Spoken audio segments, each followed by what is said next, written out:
So, for my social action project, I created a club called the Yellow Yarn Project in the middle school. And even though the club is based here at EPS, the real main goal of the club is to reach out beyond the EPS community and show how easy and important it is to reach out to others. Wow, I don't think anyone could have been prepared for the first day of the club. I had done all my homework, I had budgeted, I had spoken at assembly, sent out surveys, gotten all my supplies, and I expected maybe 8 or 9 kids to show up. But I ended up having over 20 kids come that first day, which was wonderful, but also completely overwhelming and exhausting.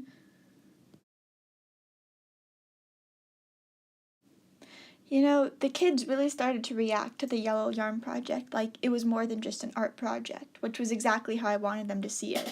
I would start to hear conversations at their tables about what colors they thought the people who had received the hats would like best, or a kid would mess up on the brim of their hat and they would want to unravel the whole thing just to make sure the person who received the hat would receive a hat that was absolutely perfect. And it really started to hit me the hardest when I saw kids working on their hats outside of the club, backstage during the musical rehearsal or during their lunchtime sitting in the middle school commons. They were really taking pride in what they were doing, and that just felt awesome, and I was so proud of them.